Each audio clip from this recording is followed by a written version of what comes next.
અરે કેટલી વાર છે, હવે ઉતાવળ રાખ ને. આ નીચે ઓલા ટેક્સી વાળા આવી ગયા છે, પછી વેટિંગ ચાર્જ લગાડશે. હા હા, 2 મિનિટ જ તે. ચાલો.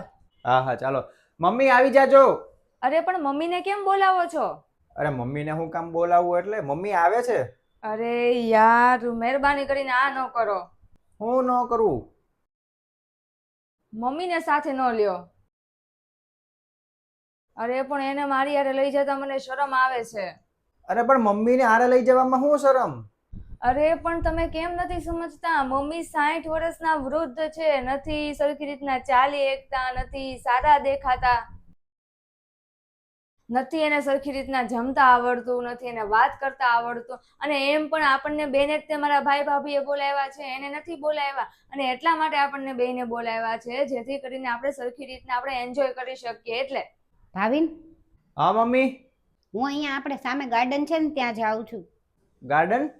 હા, કારણ કે ત્યાં બધાય મારી ઉંમરના છે ને, બધા મને મળવાના છે અને બધા હસી મજાક કરશું. અને હવે આમેય ઉંમર થઈ ગઈ છે તો મેં વિચાર કર્યો કે બધાને મળી લઉં. અરે મમ્મી. અને હા, જો તમે ક્યાંય જતા હોય ને તો ચાવી અહીંયા મૂકી દેજો, હું હમણાં આવું છું બધાને મળીને. હા, રાખી દેશું. હવે ટેક્સીનો વેટિંગ ચાર્જ નથી લાગતો? હા ચાલો. કેમ, શું થયું? મનીષા, તારા પપ્પા ગુજરી ગયા ને કેટલા સમય થયો? 5 વર્ષ. સારું કર્યું મરી ગયા. તારા આવા વિચાર જોઈને અત્યારે તો એને શરમ આવે છે, એટલે સારું કર્યું હું તો કહું અત્યારે નથી.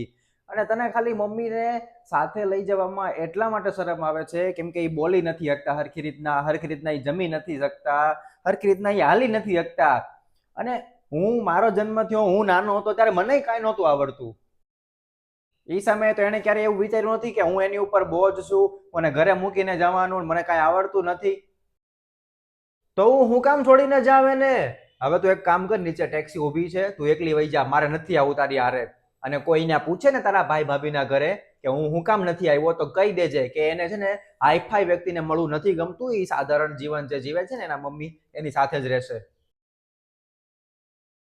આજની જે જનરેશન છે એને મોટી ઉંમરના વ્યક્તિઓને બહાર લઈ જતા શરમ આવે છે, એટલા માટે કેમ કે એ એવું માને છે કે એને નવા કઈ કપડાં પહેરતા નહીં ઓલા ભાન નથી, કે પછી એને બહાર જમતા જવાનું હોય તો ત્યાં જમતા નથી આવડતું, એ સરખી રીતના ચાલી નથી શકતા, એવું માને છે. એ એવું માને છે કે એના મિત્રો વચ્ચે એ કદાચ લઈ જાય તો એના મિત્રો જે છે એની હસી મજાક ઉડાડશે ને એને એના લીધે એને શરમ આવે. પણ એ ક્યાંક ભૂલી જાય છે કે જ્યારે બાળપણમાં એને પણ નહોતું આવડતું ત્યારે એના મમ્મી પપ્પાએ જ એને બધું શીખવાડ્યું છે, જમતા, પહેરતા, કે પછી કઈ પણ એક્ટિવિટી કરતા. તો જ્યારે પણ એવો સમય આવે છે ત્યારે આપણે પણ એને શીખવાડવું જોઈએ ને આપણે એને સમજવા જોઈએ, જેથી કરીને એને પણ ઘરમાં એકલું ન લાગે અને તમે એને સાથે લઈ જાઓ તો એને પણ આનંદ આવે. બાકી તમને વિડીયો ગમ્યો હોય તો લાઈક કરજો, શેર કરજો અને સબસ્ક્રાઇબ કરી દેજો.